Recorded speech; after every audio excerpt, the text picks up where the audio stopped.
Heart attack থেকে বাঁচতে লম্বা সিজদা দেন। আপনার প্রত্যেকটা অর্গান এই মুহূর্তে এত পরিমাণ সচল হয়ে যায়, অ্যাক্টিভিটিস এত পরিমাণ বেড়ে যায় সেজদা অবনত অবস্থায়। লম্বা সেজদা দেওয়ার মধ্য দিয়ে অর্গানগুলো এত দ্রুত সচল হয়ে কাজ করে, আপনার ব্রেনটা এত সুপ্রসন্ন হয়। সেজদায় গিয়ে যদি আপনি মোটামুটি 1-2 মিনিট সুবহানা রাব্বিয়াল আ'লা, সুবহানা রাব্বিয়াল আ'লা বলেন সবাই।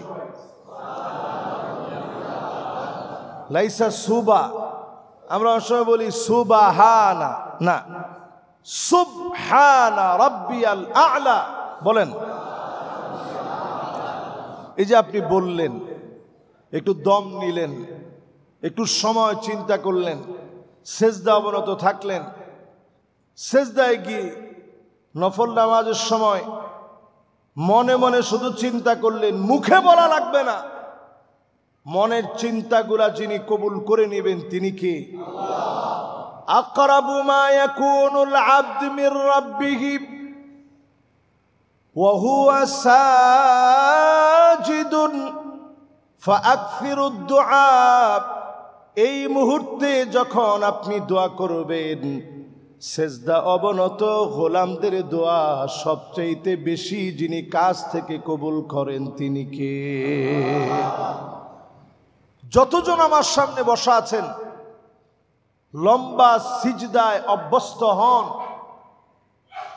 সন্তানটা কথা শোনে না, স্ত্রী কেমন যেন এলোমেলো চলে, ব্যবসা বাণিজ্যের ভিতরে বরকত নাই, পারিবারিক পেরেশানের কোনো শেষ নাই, বন্ধু আপনার সঙ্গে পার্টনারশিপে ব্যবসা করতে গিয়ে আপনাকে ঠকিয়েছে।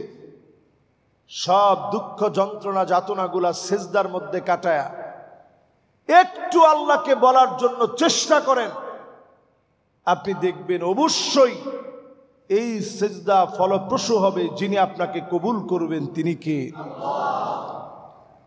সেজদার ভিতরে আরবিতে দোয়া আপনার না জানাস, আপনি এদুর তো বলতে পারবেন আল্লাহুম্মা গফিরলি, আল্লাহ আপনি আমারে মাফ করে দেন।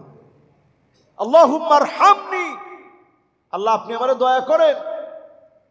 আল্লাহুম্মা হদিনি, আল্লাহ আপনি আমারে হেদায়েত দেন। ওয়ারজুকনি, রিজিক দেন। এরকম আপনি দোয়াগুলা করেন, দেখবেন সেজদা থেকে উঠবেন, ঘুমাইলে যেরকম একটা প্রশান্তি লাগে, লম্বা সিজদা দিয়ে উঠবেন, এইরকম একটা প্রশান্তি আপনার মনের ভিতরে আল্লাহ তাআলা দান করে দিবেন। সুবহানাল্লাহ।